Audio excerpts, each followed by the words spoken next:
Então, boa noite a todos. Estamos aqui, eu e Ruth, né? E com Somos a nós espiritualidade, Isso. Vamos estudar a passagem Os Primeiros Discípulos. E essa passagem é interessante, né? Porque ela está tanto nos evangelhos sinóticos quanto em João também. Então, vamos hoje comentar a parte espiritual. Então, vamos iniciar com a prece. Eu vou fazer a prece inicial, então. Senhor, obrigada pela oportunidade de poder estudar o Evangelho, mas que, além de estudar, a gente possa compreender. O estudo possa ser um meio de fazer com que a gente compreenda as suas lições, para que a gente aplique essas lições na nossa vida. Que seja algo que nos sirva de instrumento de crescimento, que nos sirva de instrumento de elevação. Obrigada por essa noite, abençoe esse grupo de estudos e só temos a te agradecer. Nos ilumina os pensamentos e as discussões de hoje, que assim seja. Assim seja. Olá, Israel. Oi, Israel. Olá, boa noite, meninas. Buenas. Boa noite. Eu vou compartilhar aqui.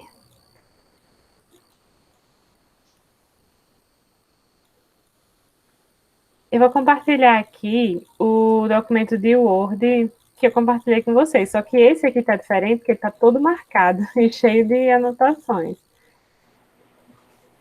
A nossa passagem, ela encontra-se em Mateus, encontra-se em Marcos, Lucas e João. Aí, vamos ler o que está em Mateus.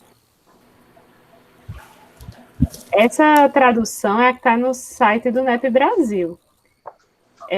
Eu não sei se é a de Haroldo. É assim, Mateus 4, 18 a 25.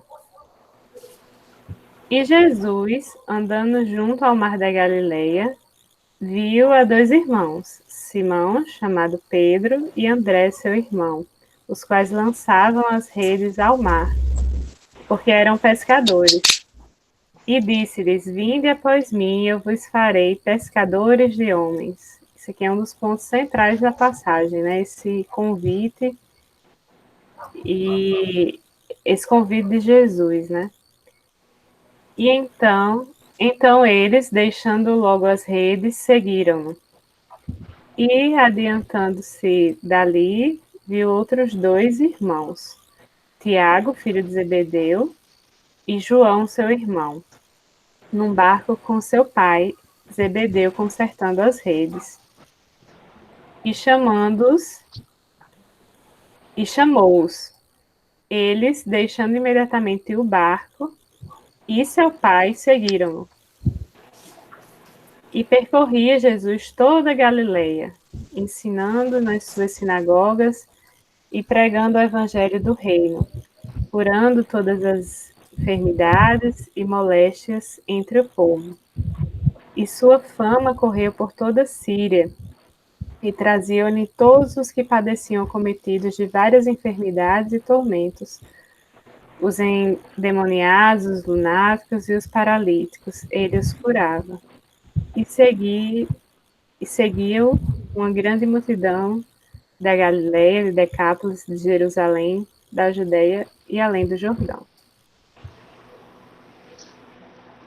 Então, vou copiar aqui no chat a nossa passagem.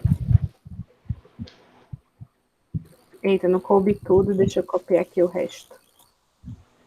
Caso vocês queiram, né, acompanhar.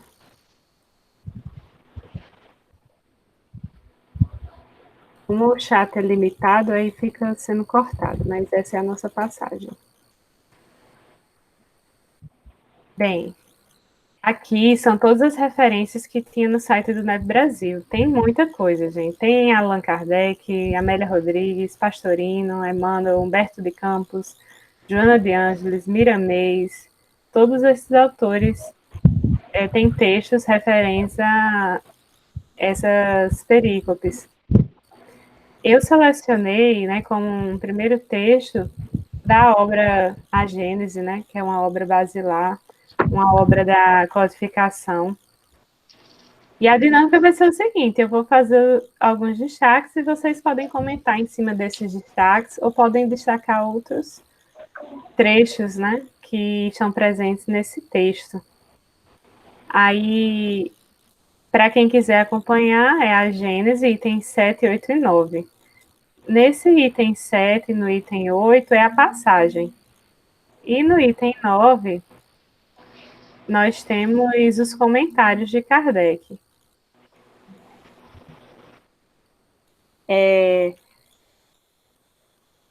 E daí, a primeira coisa que Kardec fala é a respeito desse poder da dupla vista, que eu destaquei aqui.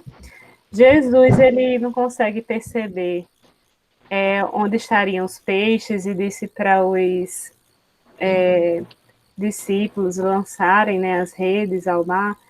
Então, aí Kardec diz que isso se explica pela dupla vista. Se explica pela dupla vista. E vocês já estudaram sobre a dupla vista? Vocês sabem o que significa a dupla vista? Seria eu enxergar com os olhos da alma, né? Exatamente. Não do corpo físico ali, como se você desdobrasse, né? Exatamente, Israel. É o que está lá na Gênese, né? Diz assim, ó, é nas propriedades e nas irradiações do fluido perispirítico que se tem de procurar a causa da dupla vista. Aí eles chamam também de vista espiritual ou vista psíquica, da qual muitas pessoas são dotadas. Aí diz assim que o perispírito é o órgão sensitivo do espírito, por meio do qual ele percebe coisas espirituais que escapam aos sentidos corpóreos. E por aí vai, né? E daí Kardec diz assim, que Jesus possuía em grau elevado, e pode dizer-se que ela constituía o seu estado normal. Então, explicando esse fenômeno, é a dupla vista, é a vista espiritual de Jesus, que conseguiria, como se fosse uma pessoa atenta, né? Um vigilante atento, ele percebeu que naquela região teriam peixes e os discípulos conseguiram executar a pesca. O que desmistifica a questão do milagrosa, né? Que era, Exatamente. na verdade, uma percepção ampliada, né, que o Cristo tinha, né, e potencialmente, assim, elevada, como o Kardec fala, e conseguia ver o que, por exemplo, alguns médios veem numa dimensão bem menos, né, bem menos ampliada que a do Cristo, né? Então ele via, né? E na hora que ele via, ele agarrava a oportunidade, né? Todas as oportunidades por conta dessa visão ampliada que ele tinha era motivo para um aprendizado, para um ensinamento dele e para um aprendizado de quem estava ao seu redor. Exatamente, Ruth. E vocês conseguem perceber que nessa passagem a dupla vista de Jesus não se limitou a essa questão dos peixes.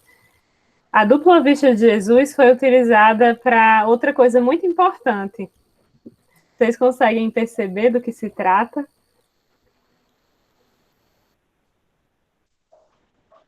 E Alexandre? Boa noite, gente. Eu consegui entrar porque o povo ainda não chegou, não, viu? Vai chegar uma zoada aqui, Tá cara. certo. Beleza. Boa noite. A gente está lendo a passagem, o texto da Gênesis, né, sobre a pesca milagrosa, que o tema central é a dupla vista, que explicaria Jesus, né, ter percebido uma região do mar onde existiriam os peixes. Aí eu falei assim, essa dupla vista na passagem da gente, ela foi aplicada não só a isso, mas a algo muito importante. Aí eu perguntei o que seria, aí Ruth ia responder.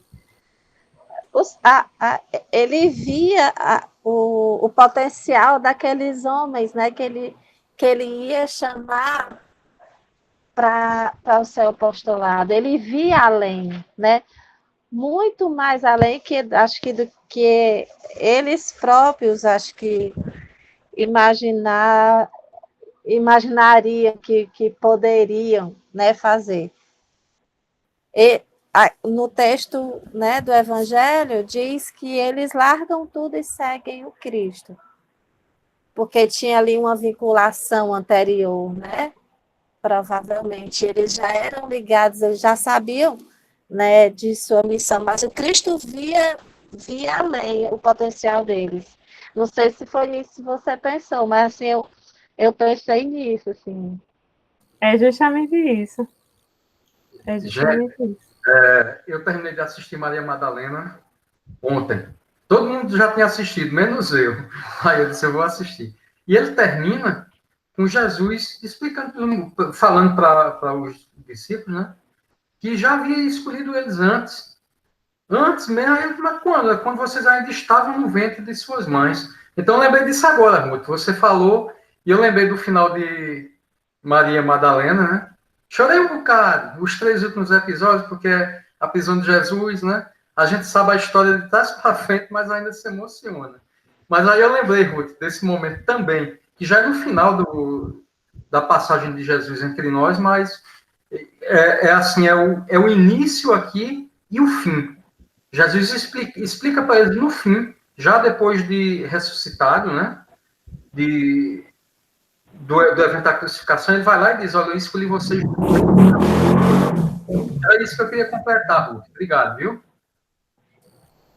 Isso mesmo, Alexandre. A gente vê essa vista espiritual, né, de Jesus, prevendo, né, vamos dizer assim, essas previsões que a gente percebe, não só para com os discípulos, né, mas os 12, mas com Maria Madalena e com tantas outras pessoas que ele conseguia enxergar o potencial, conseguia enxergar as disposições que essa pessoa tinha de transformação, de mudança. Ele enxerga isso na gente também, né? Tanto que a gente tá aqui. Isso. Oi, Israel. É interessante também que quando a gente começa a conjecturar, assim, abrir essa explanação, transcendendo também não só o momento ali, o ato, mas como um ensino futuro, como se Jesus também estivesse convidando a uma postura diferenciada, já que eles vinham da noite de pesca e não tinham conseguido pescar nada, né? Então, como que ele ia saber se eles eram os pescadores, né? Como que se Jesus chamando para eles atentarem, além de tentarem outra vez, mas olharem com outro sentido, com outros olhos, porque Jesus também ele vinha fazer esses eventos, vamos dizer assim, esses milagres, que Jesus poderia ter atraído também os peixes ali pelo magnetismo dele, né? Mas quando ele faz isso, na verdade, ele para eles um exemplo. Ali no sul do país tem dentre os pescadores mesmo tem a pesca da tainha. E se você vê o pescador quando ele vai pescar a tainha, ele está com a tarrafa, ele observa a água. Tem um movimento diferente da água, vamos dizer assim, que ela começa a se movimentar, ele percebe onde que vem o cardume, que começa a mexer o cardume. Então, quando chega o momento exato, ele vai, atira ou manda o pessoal estender as redes. Dali eles puxam com muito peixe, né? Então, você vê uma técnica onde assim, um pescador com um olhar diferenciado. Então, é um convite também, olhe bem, né? Olhe, né? Eles vão, jogam a rede novamente e conseguem trazer um monte de peixe. Poderia, sim, ser a dupla vista, né? Jesus, aliás, enxergava não seria nem dupla. Todas as vezes quando você vê um espírito que perde a forma, ele enxerga por tudo, ele enxerga na essência, né? Então também essa postura de ver além, assim como a gente está estudando a nossa passagem da apresentação que a gente vai fazer lá no grupo, né? Não só olhar aquele momento ali, mas transcender, tenta novamente, olha com outros olhos, né? Perfeito, Israel, perfeito. Você foi falando e lembrando do estudo do Neto Paraíba, né? Da gente procurar olhar, observar, ter atenção à lição, né? Os pescadores, aquele era o ofício deles, né? E Jesus, ele conseguiu enxergar ainda além, né? Enfim. E outra coisa interessante é que eles aceitaram sem hesitação, né? Foi algo... Jesus percebeu neles essa predisposição e realmente eles, como é que eu posso dizer, atenderam, né, a essa expectativa. Eles realmente, pelas suas vidas, a gente vê como eles se dedicaram, né? É muito bonito, porque no texto fala imediatamente, né? Então, é algo que a gente pode refletir para a nossa vida também. E outro destaque que eu fiz foi esse daqui, ó. Muitas vezes, supondo que um pensamento se acha sepultado nos refolhos da alma, o homem não suspeita que traz em si um espelho onde se reflete aquele pensamento, um revelador na sua própria radiação fluídica impregnada dele. Então, é uma reflexão que a gente pode fazer acerca dos nossos pensamentos, porque a gente reflete, né, como se fosse ondas de rádio mesmo, tudo aquilo que a gente pensa. A gente vê nos livros de André Luiz falando sobre formas pensamento. Então, a gente pode cultivar ao nosso redor um verdadeiro lixo mental ou um verdadeiro jardim, vamos dizer assim, né? De pensamentos positivos. Então, é um convite também para a gente atentar para o poder que o pensamento tem, né? Bom, esses foram os destaques que eu fiz sobre esse texto da Gênesis. Vocês teriam algum destaque? Oi. Essa parte final aí que você trouxe aí para a gente é muito interessante. O Centro Espírita que eu trabalho aqui já atua com a técnica do magnetismo há mais de 18 anos, né? E essa questão de Jesus conhecendo-lhe o pensamento.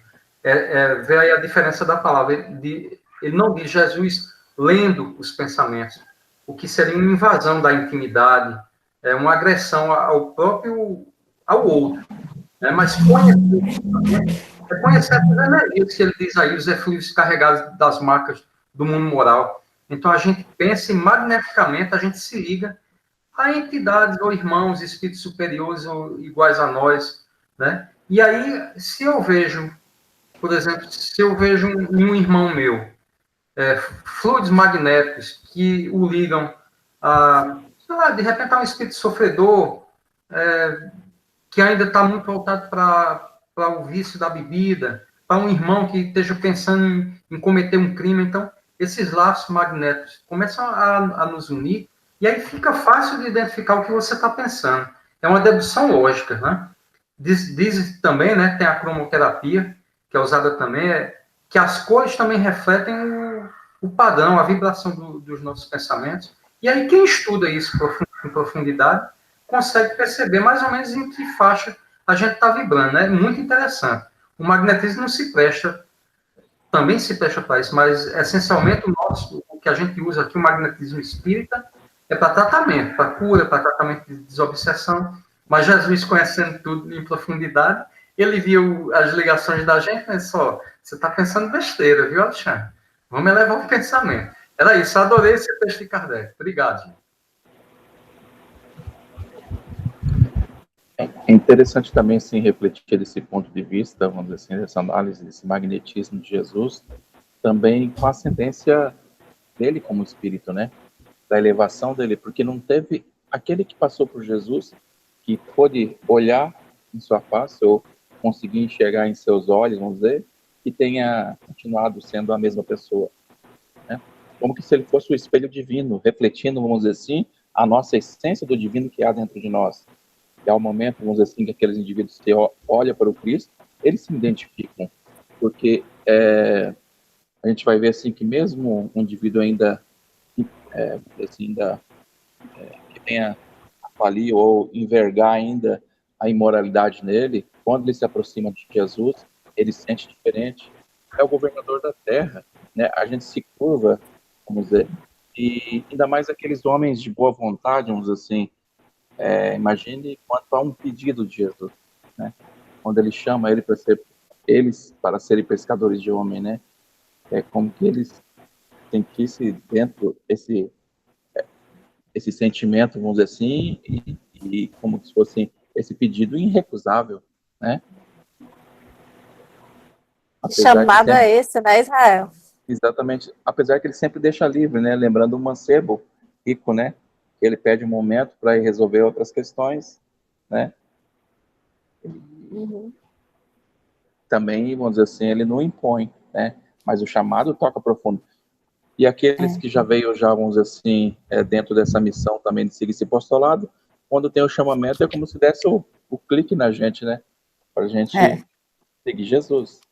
Assim como a gente faz as nossas mudanças, vamos dizer assim, como o Paulo, no caminho de Damasco, né, naquele momento exato, não que ali ele deu um salto transcendental, vamos dizer assim, de evolução espiritual naquele passo, porque ele já tinha toda aquela bagagem também, como, como um ser fiel, só que às vezes estava no caminho e na potência um pouco errada, né? E naquele momento do encontro com Cristo foi o start, vamos dizer assim, onde ele reencontrou de novo com ele mesmo, né? Acho que isso, falei demais. Não, não falou demais, não. É para participar mesmo. Quer falar mais alguma coisa, Ruth? Não, eu estava só me lembrando, assim, que a gente, na nossa mediúnica, a gente terminou de estudar 3 livros. Libertação, Mensageiros e Além da Morte. E eu me lembrei de um comentário de um dos meus colegas falando sobre essa questão do chamado, né, para cada um. Assim, Gregório levou séculos, né, séculos, até o momento dele ir baixando a guarda e até ele se deixar ajudar, né?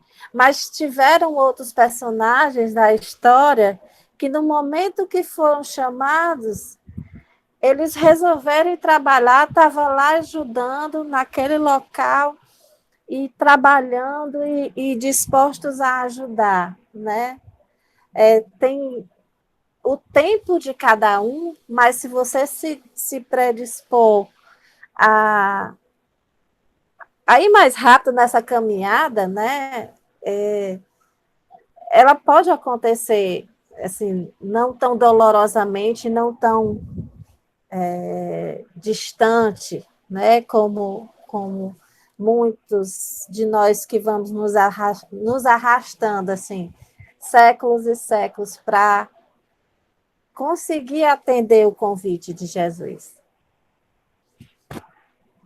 E o que você está falando, Ruth, já faz um link com o próximo texto, que é um texto de Joana. O texto se chama Convite ao Evangelho. Eu trouxe quando eu fiz a minha participação, eu trouxe esse texto. É belíssimo. Pois é, eu achei muito bonito. E ela comenta, ó, segui-me e eu vos farei pescadores de homens. E olha só a primeira frase, como é forte, gente.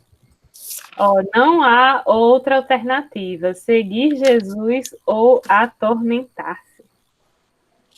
Alexandre falou, né, que acho que ele falou, é um convite irresistível. Realmente, né, fazer um convite, a gente receber um convite desse é um convite que é arrebatador, vamos dizer assim. Mas, ao mesmo tempo, se você não aceita de primeira, como é o que Ruth estava falando, é o que traz tormentos, é o que traz muitas aflições, né? E depois de tanta dor, acho que a pessoa se cansa de tanta dor e daí resolve parar de resistir e atender ao convite, né? Então a dor acaba nos encaminhando ao convite, atender o convite, né? De Jesus. Mais à frente, outro comentário que ela faz, vou fazer os destaques e depois vocês podem comentar. Ela diz assim, ó, distante dele, não menores são as tribulações. Amplia-se o campo a ajoelhar-se e a dor envolvente não tem consolo. Em Jesus,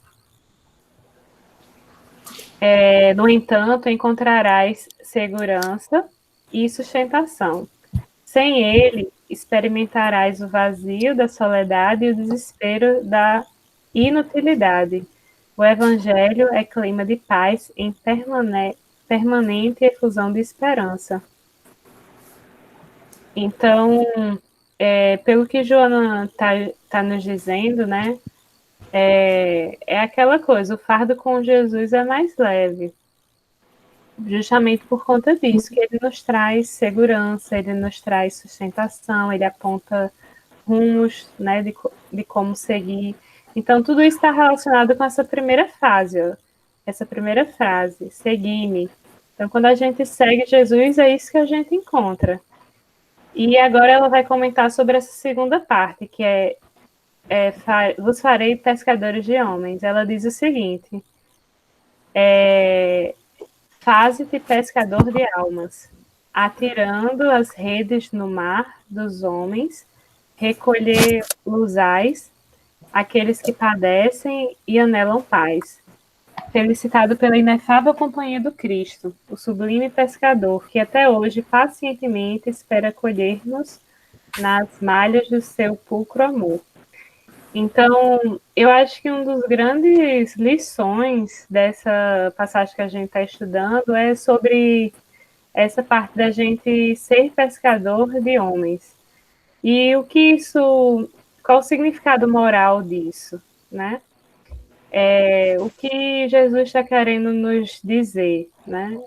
É a importância da gente procurar ajudar aquelas pessoas que padecem, aquelas pessoas que precisam de paz, procurar estender essas bênçãos que a gente recebe para as outras pessoas, né?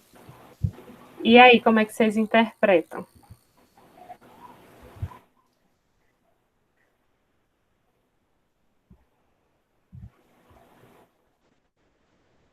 Ou qual destaque vocês podem fazer? Sabe aquele momento de você refletir sobre?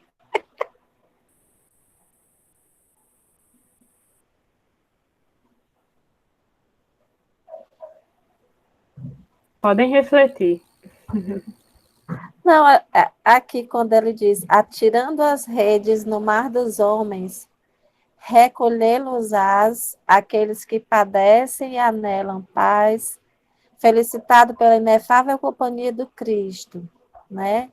Então, esses homens, né, que a gente é convidado a pescar, para chegar mais perto de Jesus, a maioria deles, a grande parte, são aqueles mesmos que Jesus tinha por perto, né? Aquelas pessoas, não, de todas as... quando a gente vê a história de Jesus, tinha pobre, tinha rico, tinha gente de tudo quanto é tipo, mas sofrido, né?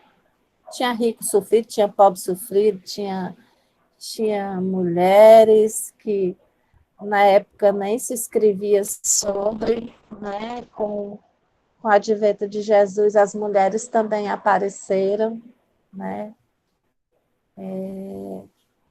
Então, a gente é convidado a trazer para perto da gente essas pessoas, né? Para cuidar, né? Cuidar. Quando ele diz recolhê-los-ás, né? É como se a gente,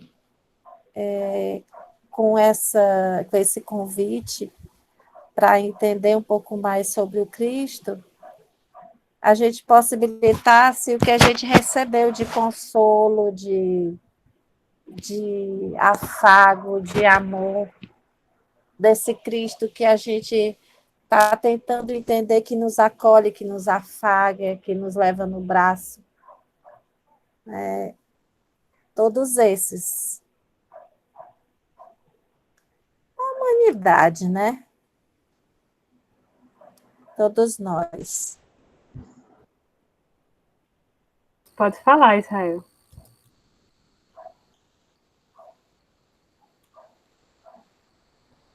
Não, na verdade, eu refletindo aqui, entre ela falando, eu até perdi um pouquinho, que momentinho eu tinha afastado, eu voltei, ela já estava meio... Mas essa questão do convite, esse chamado que Jesus nos toca, vamos dizer assim, quando ele chama o apostolado dele, a gente vê que ele não chama entre os discípulos deles, homens perfeitos, né? Eles chamam homens com potencialidades para o bem, né? Ou potencialidades de mudança, né? Porque quando Jesus chama o seu apostolado, claro que eles vêm dentro daquele papel de ter essa missão, dentro desse programa de Jesus na Terra, mas muitos deles poderiam falir ou ter uma recusa, como a gente vai ver que Judas, talvez dentro da sua fé ou da sua forma de pensar, tenha, de certa forma, falido, né, dentro daquelas convicções dele. Então, a gente vai ver, assim, que...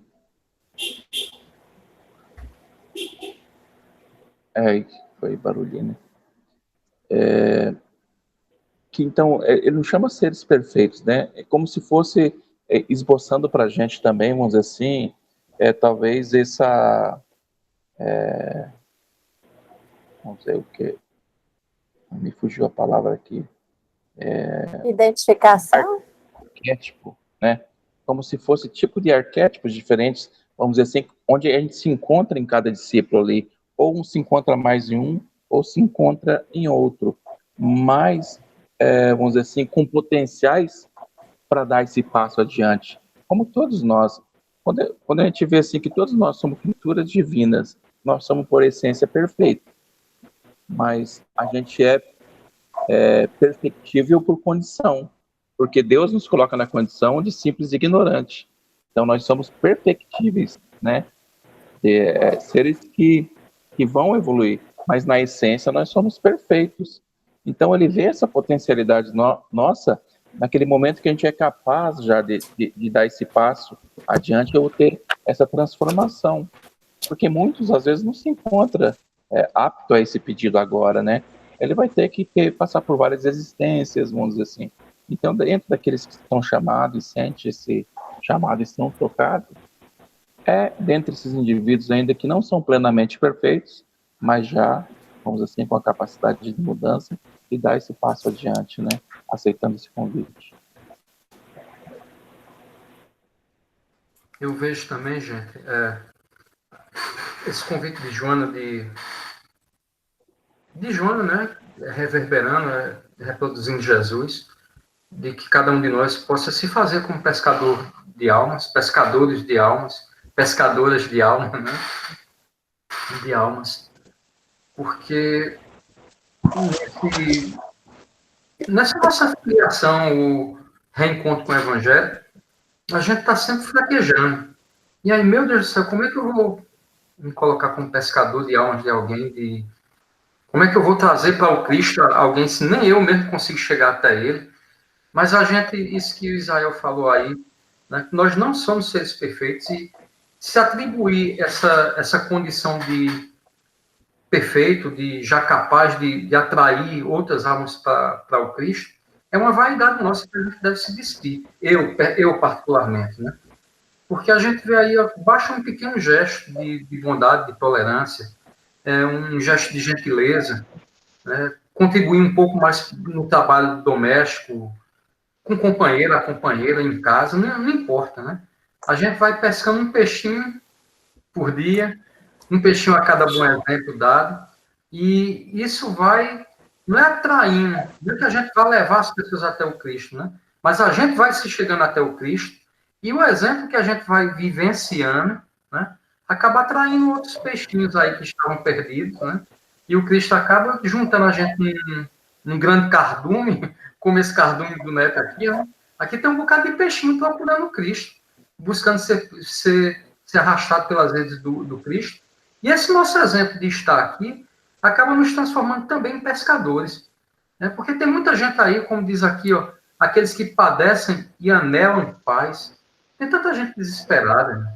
Que está aí, em vez de estar aqui com a gente, está com problemas mil aí, problema financeiro, problema de relacionamento emocional, de intrigas, problema de doença mesmo, gente.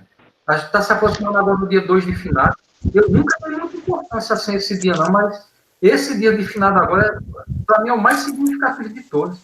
O planeta aí, aos milhões, as pessoas morrendo. Né? Então, o que é que a gente pode usar do evangelho que a gente já conhece para ser pescador, pelo menos para levar um pouquinho de conforto, de esperança a essas pessoas que vão renovar a dor que já estão vivendo desde o início da pandemia. Os que perderam parentes, pais, filhos, irmãos, colegas, companheiros, até mesmo os inimigos. Que a gente perde os inimigos, aí se arrepende de ter sido inimigo, né?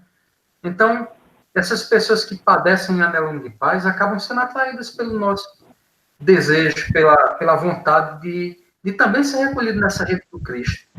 Tomara, pensar que um dia cada um de nós aqui se torne realmente verdadeiros pescadores de homens, né? De almas para o Cristo, mas sempre através do nosso exemplo. Foi o que Jesus fez, os apóstolos fizeram, pescavam sim. A pesca é uma caricatura para esse evento de atrair as pessoas pelo exemplo, né? Então, gente, era isso. Muito bonita. A mensagem é linda. Obrigado. É linda mesmo. Adorei todos os comentários. E eu percebo na gente que às vezes a gente é peixe, né? Precisando ser pescado. E às vezes a gente é pescador, podendo levar alívio para essas pessoas que anelam paz. Então, que a gente possa cumprir com essa missão de pescador, né? E fazendo com que outras pessoas se tornem pescadores também. Acho bonito isso. Bom, mais algum comentário ou podemos passar para o próximo texto? Podemos ir. Agora vamos para Emmanuel. Nosso amigo Emmanuel. Ele comenta Marcos 1:20. E logo os chamou. O nome dessa mensagem é Ouçamos, está no Fonte Viva, capítulo 153. E logo os chamou, deve ser Jesus, né? Deixa eu só conferir aqui. Marcos 1:20, chamando os discípulos. Deixa eu só conferir. Lucas, Marcos.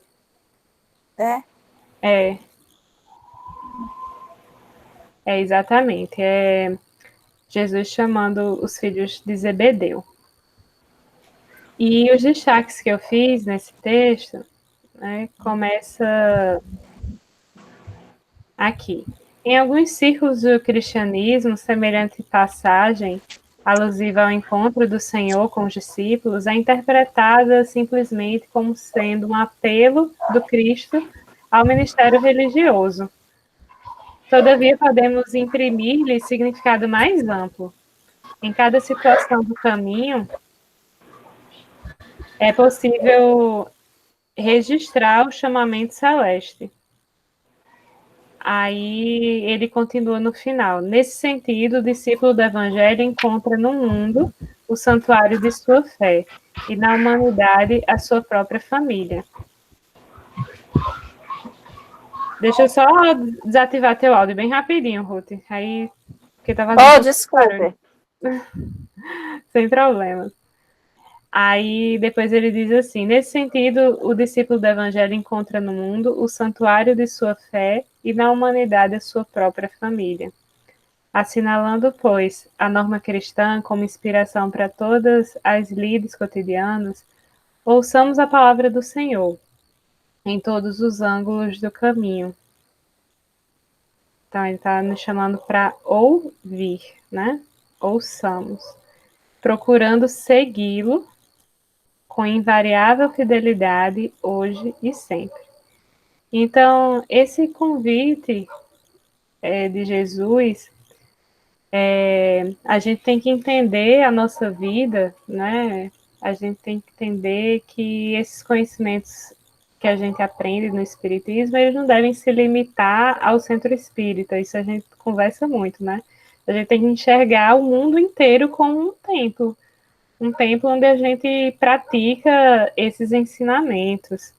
Então, quando a gente é chamado na nossa família, né, para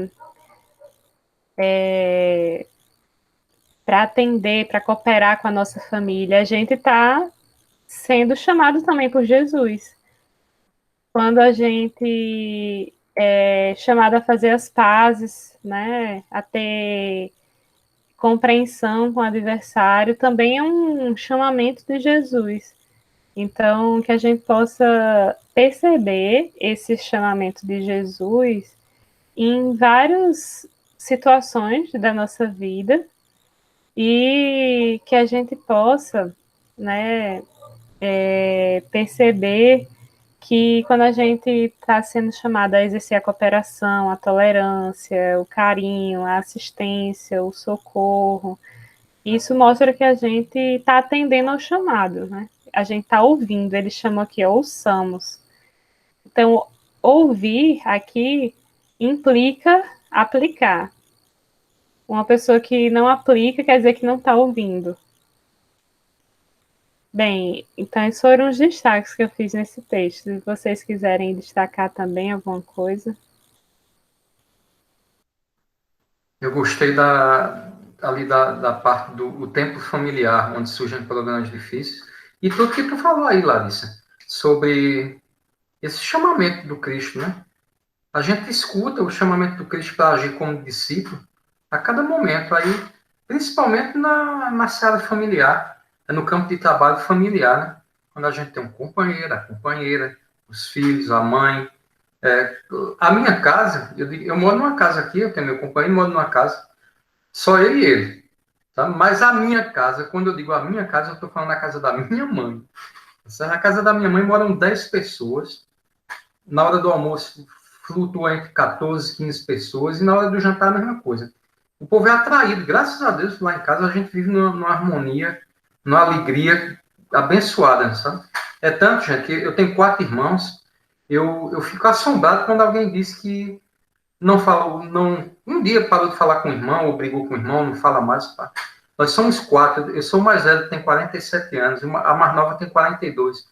A gente nunca passou um único dia da vida sem se falar, brigar, né? Então, eu acho que, pelo menos entre meus irmãos, a gente vem cumprindo essa tarefa com vamos dizer assim, com méritos, a ser reconhecido. Porque nós nunca brigamos, nós nunca nos desentendemos. E no tempo familiar, muito embora a gente tenha os pontos positivos, mas a gente também está sempre vendo uns embates assim de problemas diversos, né? Dificuldades, um tio, um parente, alguém que está enfrentando aí a dificuldade para largar um vício como a bebida, o cigarro, o desemprego, o desespero, a desesperança. Né? Então é lá no tempo familiar onde surgem, para mim, minha opinião, realmente os problemas difíceis. Graças a Deus eu sou abençoado. A minha família me ama muito, eu também amo muito minha família. Eu sei que vocês também têm famílias amorosas, são muito amadas e amadas. Mas, gente, eu gosto muito dessa parte. Quando fala que Jesus nos chama na seara familiar, para mim é o campo mais importante. Né? A gente até diz, se for para ir para o centro espírita e deixar de atender alguém em casa, é melhor ficar em casa. Não vai não para o centro espírita, porque o nosso trabalho é em casa, começa no lar. E toda vez, né, a gente está ouvindo esse chamamento do Cristo mesmo. É na criança desvalida, é na pessoa que bate a porta, é para empestar os ouvidos, sei lá, para as pessoas descarregarem, enfim, gente. A gente tem que compreender, eu acho que passa muito por isso mesmo, né? Jesus me chama, qual é a minha missão na Terra, né? Esse povo besta que ainda fica perguntando, qual é a minha missão na Terra? Tá aí, é de ouvir, aí atender todos isso aí, esses itens aí. Do item 3, linha 3 até o item 9, até o item 8 que Emmanuel elenca aí, tá aí. Tudo é oportunidade aí, Jesus está dizendo aí. É tanto que ele diz, ouçamos. Jesus está chamando, então... Bola para frente, gente. Amém. Obrigado. Pois é, seja. Adorei os comentários, Alexandre. Seja bem-vinda, Elis. Obrigada, Larissa. Boa noite. Boa Boa noite. noite. Só para te situar, a gente está falando, né, a passagem que fala do chamamento dos discípulos, dos primeiros discípulos, e essa a gente comentou um texto da Gênesis, depois um de Joana, e agora a gente está comentando esse texto de Emmanuel, que comenta o versículo e logo os chamou.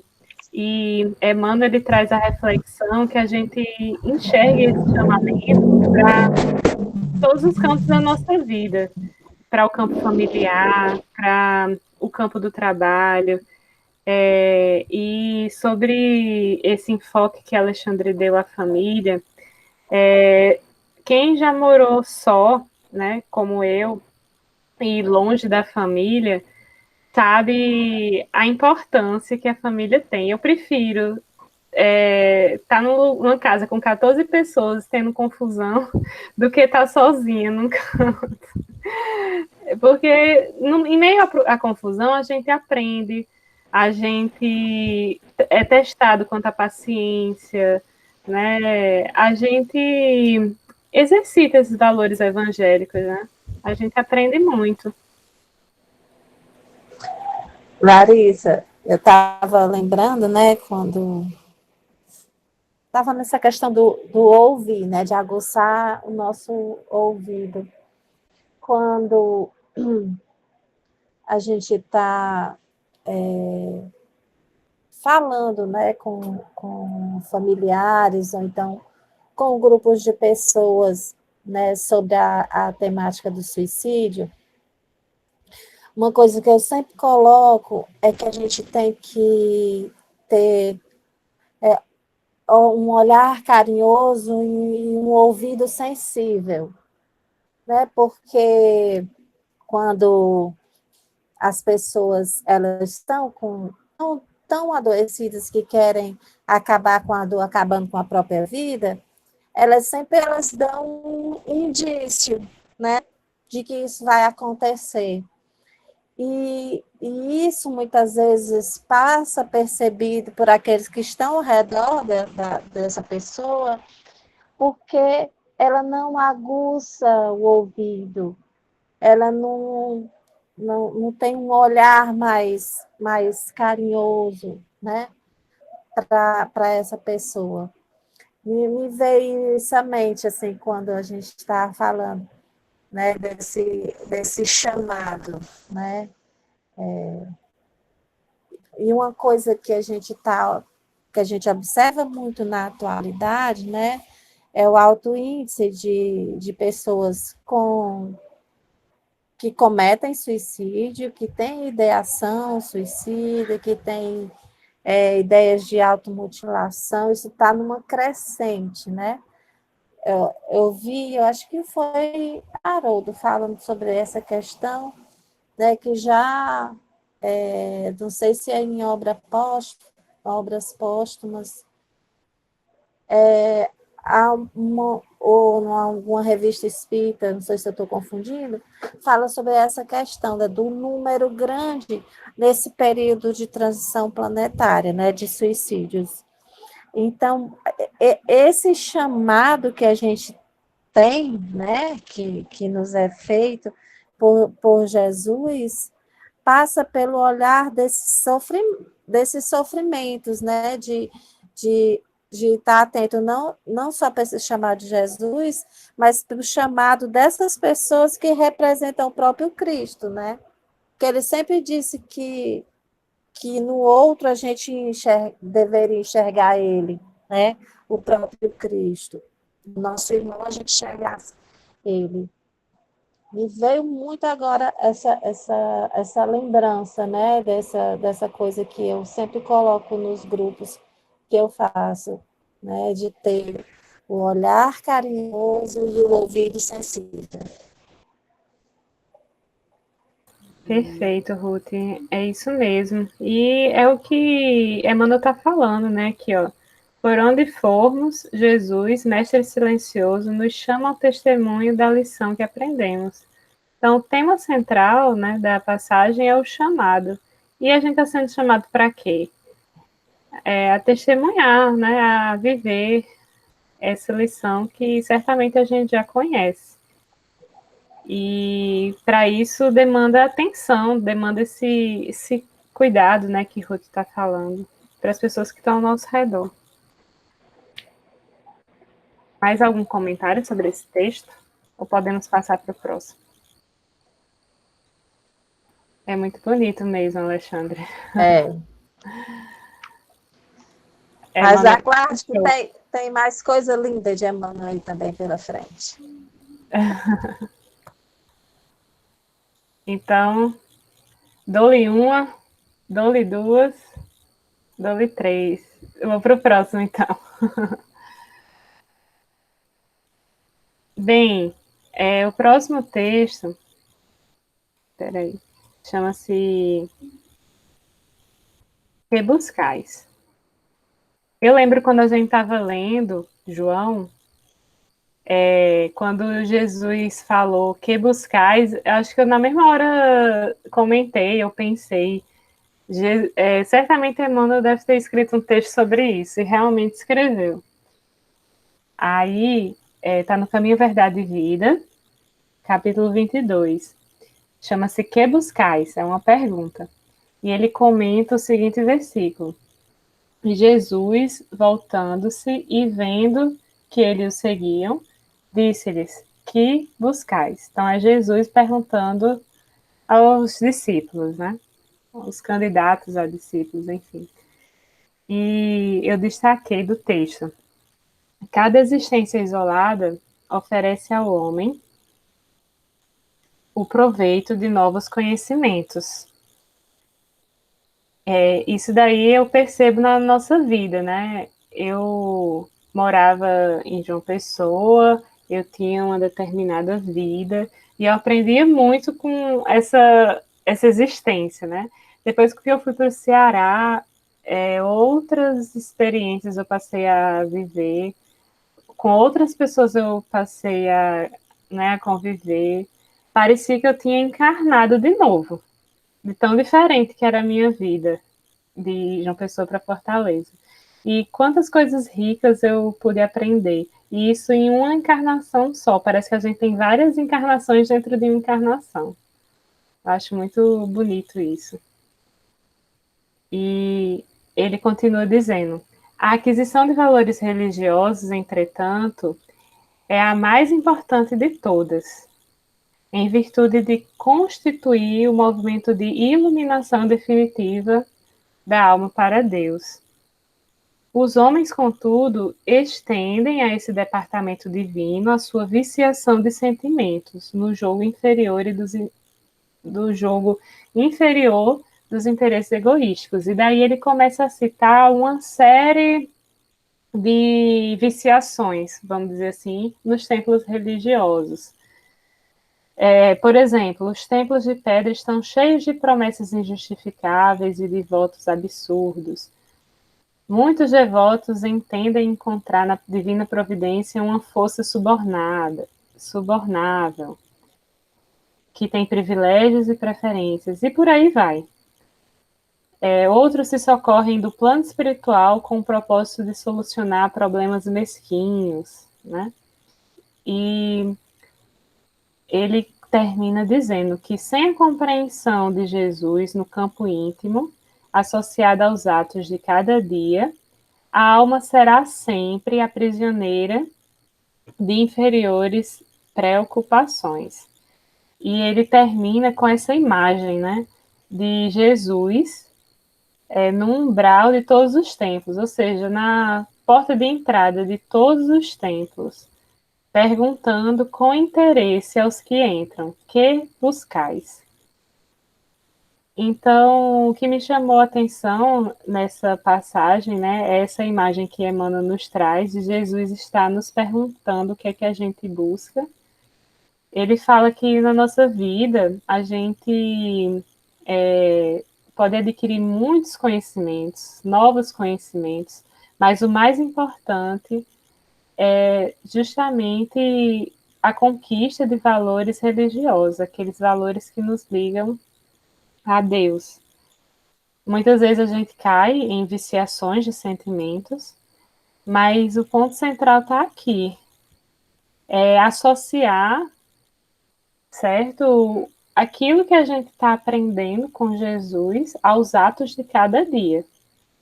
Se a gente não fizer isso, a gente vai estar sendo prisioneiro, né, de preocupações inferiores. Enfim, esse é um apanhado geral sobre o texto. Vocês gostariam de destacar alguma coisa? Eu queria uma pergunta, gente.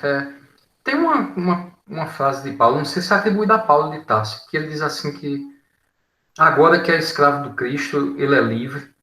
Alguém lembra mais ou menos como é isso? Eu lembrei dessa parte agora porque ele fala assim, ó, quem deseja a liberdade precisa obedecer aos desígnios supremos.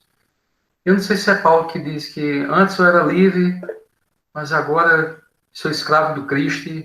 Obrigado, Lázaro. Se alguém puder ajudar aí, me veio isso agora na cabeça, mas essa aquisição de valores religiosos, né, que é o que a gente está, graças a Deus, obtendo aqui, né, fraternalmente. Porque, olha, gente, eu já li algumas dessas mensagens aqui. A gente sabe que já passou os olhos nisso aqui, mas não conseguiu beber da fonte do jeito que a gente bebe aqui. Né? Porque a compreensão de Larissa, Israel, Elisângela, né, Ruth, cada um dosando um pouquinho ali de compreensão do seu nível de entendimento, acaba ampliando o nosso próprio. Então, a emoção com que cada um de vocês comenta uma passagem dessa aqui, um trechozinho pequeno desse aqui, acaba acrescentando para cada um de nós. É muito bom, é muito rico esse estudo que a gente faz aqui, principalmente a parte espiritual. Desde lá do NEP, da FEP, da Federação, que eu estou encantado com essa parte da discussão espiritual, porque eu sinto como meu gargalo na compreensão da doutrina, sabe? Quer ver a parte que eu chamo a parte técnica, que é Livro dos Espíritos, vai ler uma obra do Livro dos Médiuns, essa coisa toda, a gente parece que consegue compreender, ou pelo menos assimilar cognitivamente aquela coisa de maneira mais fácil, mas as passagens espirituais, obrigado, Larissa, vou já ver. Essa que realmente nos interessa, eu sinto muita dificuldade. E com vocês, o painel, o horizonte assim se amplia de um jeito que você fala, e agora? Para onde é que eu vou? É muita informação. Por isso que uma vez eu disse lá no NEP, gente, é tanta coisa que a gente escuta aqui, tanta coisa boa, que você sai assim, transbordando. E às vezes eu não dou nem conta de filtrar tudo. Né? Dizer assim, rapaz, e aí, como é que vai ser? Né? Dá para eu vivenciar alguma coisa do que foi dito aqui?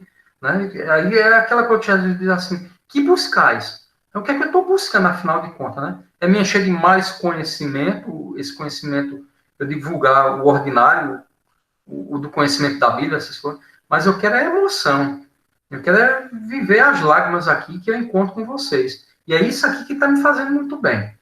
Era isso, Jean. Obrigado.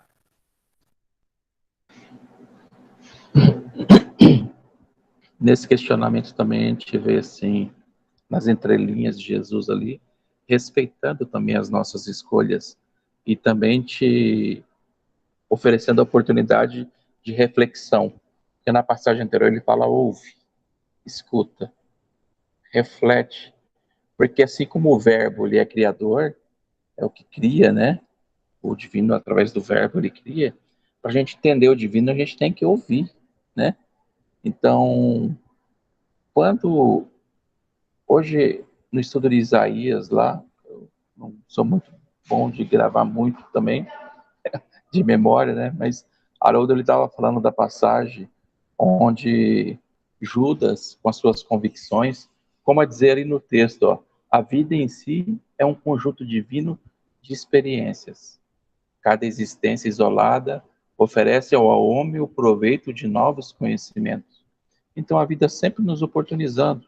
Talvez ele, dentro das convicções dele, ele chega até Jesus para dar um beijo na face de Jesus, entregando ele, mas entregando dentro das convicções que ele achava, vamos dizer assim, que Jesus se revelaria como aquele Messias que os judeus esperavam, né? E quando ele chega próximo de Jesus, Jesus pergunta para ele, o que buscais?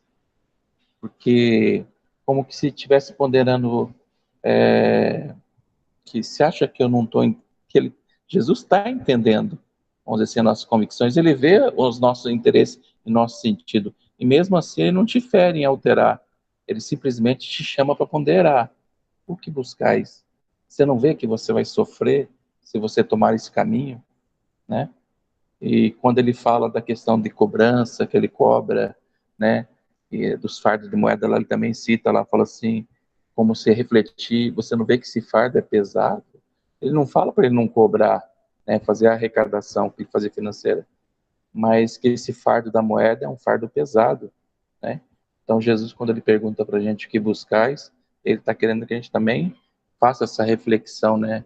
Se a gente está no caminho correto, a gente não está se precipitando, né? Então, dentro da sabedoria dele, como toda característica do mestre é mais ouvir, né? E então ele talvez dá essa oportunidade para ver se a gente reflete.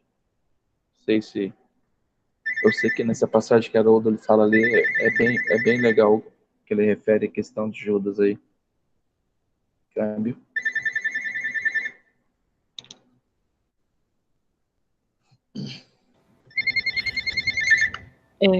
É um texto muito bonito também. E eu acho que o que impacta nesse sentido, Alexandre, é quando a gente sente esse impacto, assim. Porque o Emmanuel também, ele é muito assim, né, ele é como se ele fosse assim direto no ponto. E é interessante como as mensagens chegam de maneira diferente para cada um, em acordo com o que cada um está precisando, né? Então, quando você lê assim, o que buscais, parece assim, alguém que chega nos teus dois ombros, sacode e diz assim, ô, o que você está querendo? Né? O que você está buscando da sua vida? Então, a gente sempre sai com essa sensação de sacolejar um pouco no sentido moral, né? E por isso vira um turbilhão também, por causa dos desafios que cada um de nós tem, né? E eu achei bacana quando ele fala a vida é um conjunto divino de experiências, né? Porque nem sempre, lá na primeira frase, a gente acha que as experiências elas são divinas. A gente é, muitas vezes vulgariza coisas que elas são importantes. E aí me fez lembrar de uma mensagem, eu fui procurar aqui, tá no livro de Emmanuel, se chama Interpretação dos Textos Sagrados, se eu não me engano, é o Caminho, a Verdade e a Vida. E aí o Emmanuel vai dizer assim, né? O Cristo não estabelece linhas divisórias entre o templo e a oficina. Toda a terra é seu altar de oração e seu campo de trabalho ao mesmo tempo. Por louvá-lo nas igrejas e menoscabá-lo nas ruas é que temos naufragado 1000 vezes por nossa própria culpa. Todos os lugares, portanto, podem ser consagrados ao serviço divino. Então, quando ele fala a vida é um conjunto divino de experiências, né, significa dizer que todo lugar é campo para que a gente possa divinizar, aí vamos botar umas aspas em divinizar, as nossas ações. E é bacana quando ele fala, né, que as pessoas buscam ainda nessa ligação com o divino a viciação dos sentimentos. Está lá no 3, né?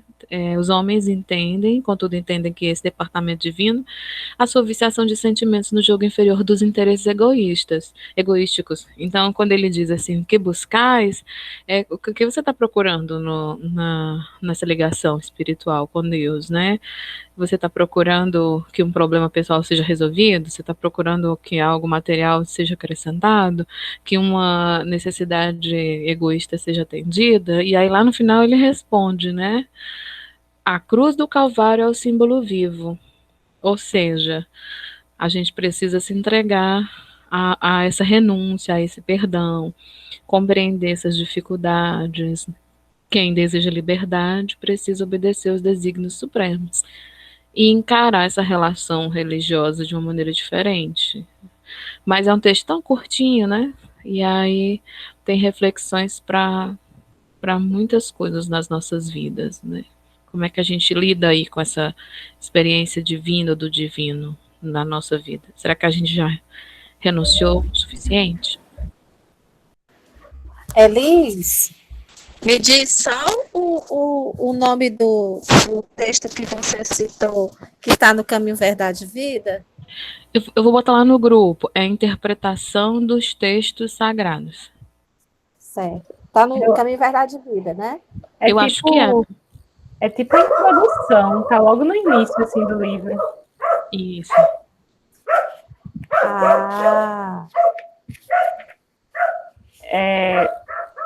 Ah, sim. É como se fosse um prefácio, né? Eu não sei. É o começo Assim, do livro. tá no começo. É o prefácio. E ele tem muito a ver com o NEP, porque Tem. né, ele fala sobre a interpretação dos textos sagrados e Emmanuel vai logo dizendo a que veio. É para que vocês apliquem na vida de vocês, né? Então não é só para ficar na dimensão do divino, da interpretação do sagrado, vamos dizer assim. Pois é, eu adorei, Elise, você ter destacado essa primeira frase. A vida em si é um conjunto divino de experiências, porque a gente pode pensar que essa aquisição de valores religiosos a gente poderia obter apenas no templo, né? Apenas nos centros espíritas, enfim. Mas tem relação com o texto anterior, né? De enxergar em tudo que a gente passa como uma oportunidade de desenvolver esses valores religiosos, né? Esses valores espirituais. Mas alguém gostaria de comentar esse texto ou a gente pode passar para o último? Por mim, pode passar. De repente ele se intercompleta aí do jeito que tá na Sim. sequência aí. Só o 9, Larissa, mas pode passar, porque se a gente for falar de Emmanuel, vai passar a noite todinha, né? Mas aí quando ele diz assim, né, reforçando só o que você falou, sem a compreensão de Jesus no campo íntimo, associada aos atos de cada dia, a alma será sempre prisioneira de inferiores preocupações, né? E aí é um desafio para nós. Acho para todo mundo, mas acho que para a gente que é espírita é um desafio, porque muitas vezes a gente ainda está vivendo as coisas muito por fora. Ir na casa espírita, ler o evangelho, fazer um estudo. E na mediúnica, eu estou fazendo a minha parte. Mas por dentro, tá com um monte de coisa para resolver, né? Então, E a gente está vivendo um momento agora de oportunidade, né? Toda crise a gente tem que é considerada, pelo menos na psicologia transpessoal, como uma oportunidade.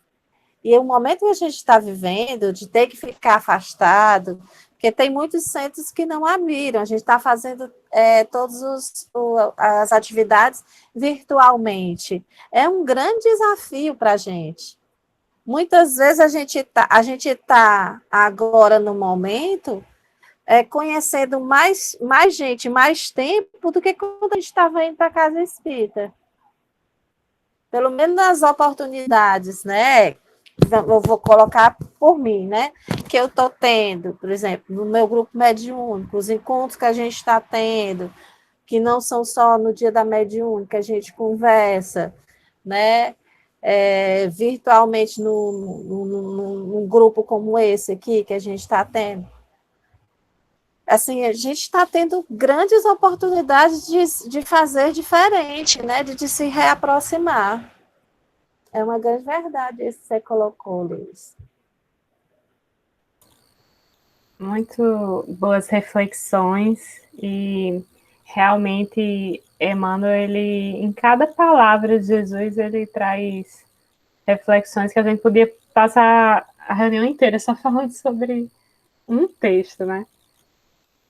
E ele finaliza, né? Esse último texto que eu selecionei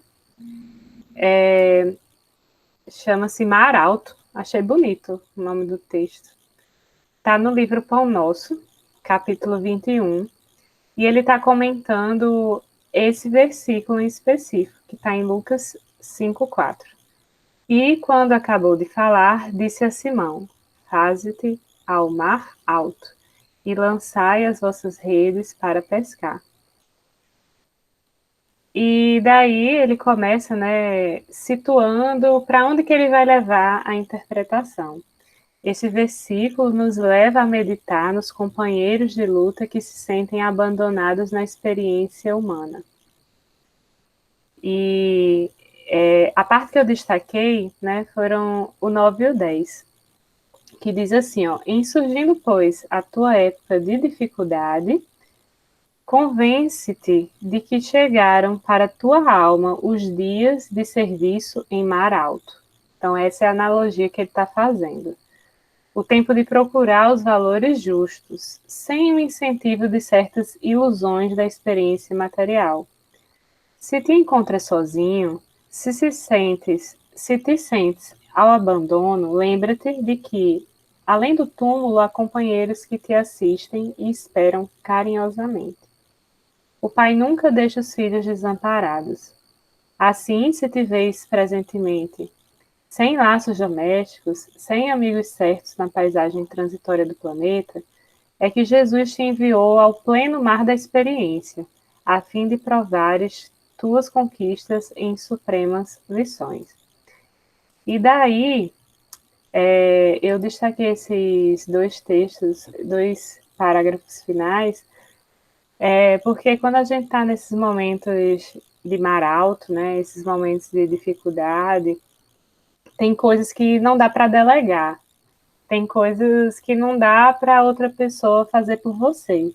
Tem coisas que a gente precisa realmente dar o nosso testemunho, a gente precisa alcançar, vamos dizer assim, a nossa independência, e resolver, né, fazer a nossa parte para resolver determinados problemas, para provar determinadas virtudes, né, para trabalhar determinados defeitos. Tem, acho que, uma mensagem, ou é do Vida Feliz, ou a Minutos de Sabedoria, que eu gosto de ler, né, diariamente, que fala sobre isso, né? Tem coisas que não dá para delegar, então por isso que é importante esses momentos de, de ficar sozinho, né? Vamos dizer assim. Mas é um texto que nos traz consolo, né? Que a gente não se sinta desamparado. E aí, se vocês quiserem comentar algo, esse é o último texto.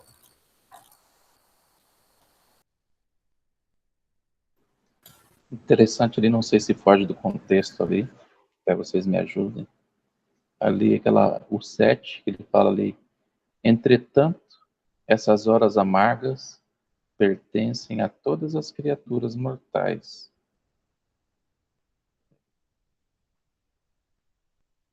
Quer dizer, então, que quando a gente transcender essa mortalidade, né, esse ser ainda mortal, que ainda é muito material, que a gente vive ainda, né, das questões momentâneas de uma existência, quando a gente se deslumbrar esse ser imortal e vencer essas etapas de aprendizado, de enfrentar esse mar alto com a convicção e a fé que, se eu jogar a rede, né, eu vou tirar o meu provento, eu vou tirar aquilo que me sustenta, né, acreditar, porque esses momentos transitórios aí de sofrimento está atrelado ainda nesse ser mortal, né, ainda que enverga talvez ainda esse entendimento restrito, não só entendimento, como revolução também, porque assim como a gente vê lá, assim, todas as áreas que nos afeta no dia a dia, no lar, no templo, onde a gente tem que fazer essa mudança, é sinal que a gente vai ter que vivenciar e aprender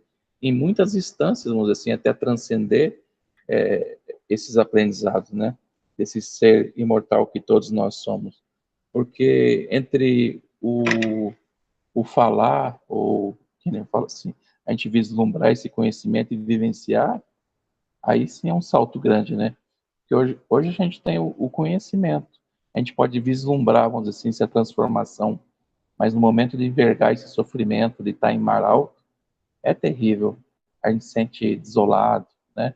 A gente vai ver, assim, as reflexões que fazia Madre Teresa de Calcutá, as dificuldades que ela passava no seu íntimo em relação a Deus mesmo, né? Aquelas circunstâncias que ela vivia, aqueles momentos difíceis que ela vivia, de imaginar também até Irmã Dulce, não sei, em seus momentos, vamos dizer assim, de passar essa provação, ou todos aqueles que conseguiram passar por grandes provações e conseguiram superá-la.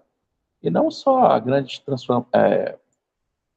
missão, vamos dizer assim, que a gente vê desses espíritos mais moralizados, mas a gente mesmo, dentro do nosso lar, nas pequenas mudanças que a gente faz no nosso dia a dia, né? Então, a gente, para transcender esse ser mortal ainda, a gente vai ter que experienciar e vivenciar. E quando você falou disso, Israel, eu lembrei de Paulo, né? E aí eu fiquei me perguntando, será que para eu não passar mais por isso, eu vou ter que sair desse corpo, né? E aí o Paulo, ele fala, né, que já não é ele que vive, mas é o Cristo que vive nele. E eu acho que quando o sujeito chega nessa condição, ele já não é mais mortal, né?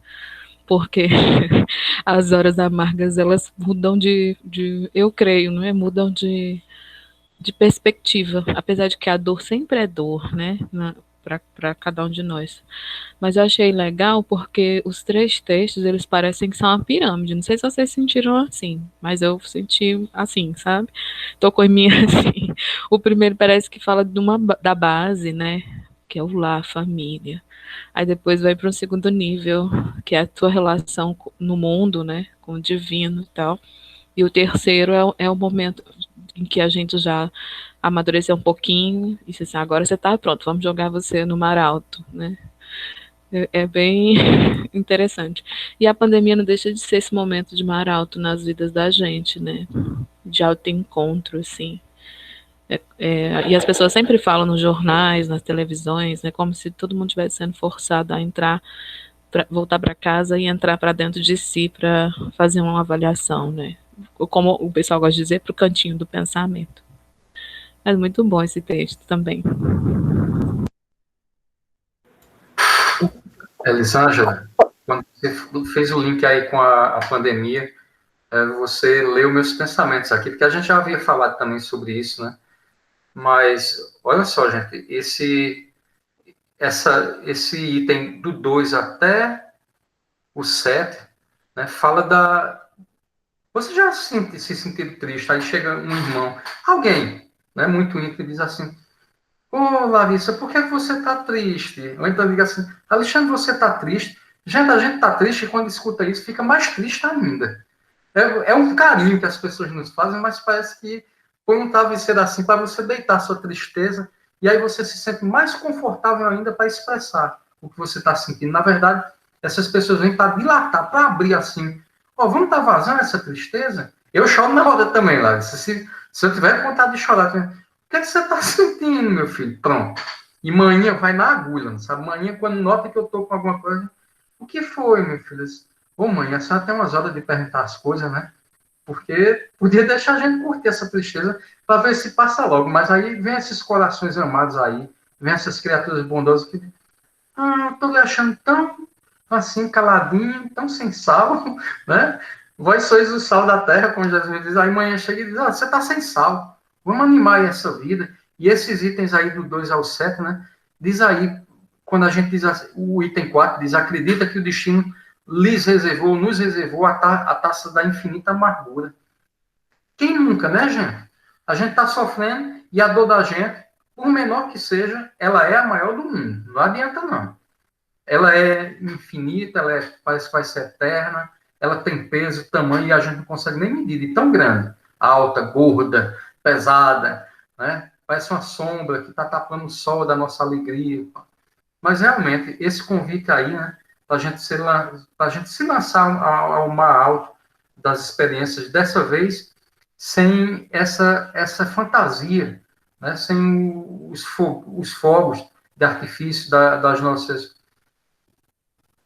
sei lá, das nossas viagens aí emocionais, porque a gente imagina um mundo, a gente cria um mundo emocional em torno da gente que não condiz com a realidade e muito menos com o nosso comportamento. Aí chega a hora de a gente ter que enfrentar o mar alto, né, dos próprios rumos que a gente tomou nesse oceano, que é a experiência terrestre, aí a gente vai se sentir realmente assim, ó, lembrando dos dias da infância, da juventude, das esperanças. Né? Isso, por quê? Porque a gente vem se alimentando de coisa aí que não condiz com a nossa realidade, com a nossa necessidade espiritual. Aí Jesus nos convida realmente para enfrentar esse mal, né? Não como punição, não como castigo, não como ameaça, mas como necessidade para a gente ir se despindo dessas ilusões aí passageiras e finalmente poder navegar em mares tranquilos, né? Encontrar esses ventos de paz que a gente busca tanto. Obrigado, gente. Maravilhoso esse estudo hoje. Engraçado. Você Desafio falando. da poesia. Desculpa, Ruth. Isso aí da poesia. Eu vou gravar todinho, depois vou transcrever suas falas. Que lindo. Esses dias eu assisti um filme baseado em fato real, A Deriva. É uma história de uma moça que ela sobreviveu, né, num barco após um furacão, né? Ela viajava com o namorado, o namorado morreu, ela ficou sozinha, né? E ficou à deriva, né? Durante vários dias, mais de 40 dias, né? E vocês falando e eu pensando neste filme, nessa situação, assim, a nossa evolução, né? A gente está para evoluir não solitariamente, né? Mas de forma individual, né? E nessa hora que a gente é chamada aí por um mar alto, né? A gente é a hora realmente da prova, né? Que ou a gente sucumbe, né? E pode morrer, então a gente pode enfrentar, né? Aquela situação e tentar sobreviver bravamente, que nem essa moça, né? E hoje em dia ela ainda veleja, por incrível que pareça, né? Ela superou, né, todas essas dificuldades, né? E depois que eu termino o filme, termino com um barco velejando, sabe? Ela velejando um barco. E eu, puxa vida, que incrível, né? Assim, como a gente é capaz, né, de se superar.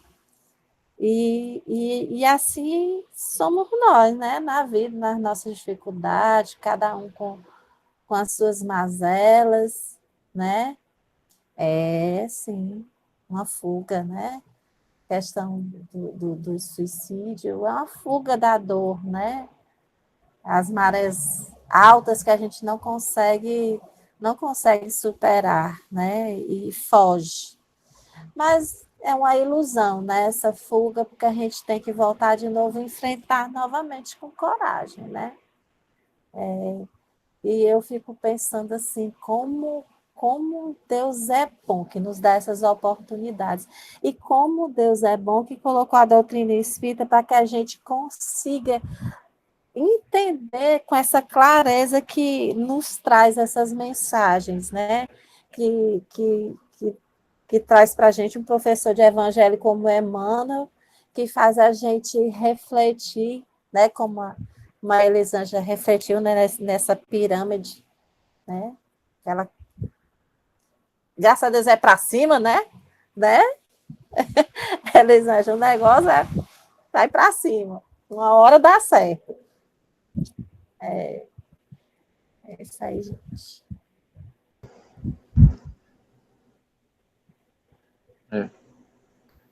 É interessante ali que no texto ele fala assim, quando Jesus pede a Simão, né, fala para ele ir para o mar alto, né, Jesus ele chama só para vir ao mar alto, na verdade quem está preparado também, né, quem já tem essa, vamos dizer assim, essa bagagem para estar experienciando essa fidelidade, essa fé de acreditar que ele é capaz Porque senão seria imprudência a gente encarar o mar alto sem estar preparado, né?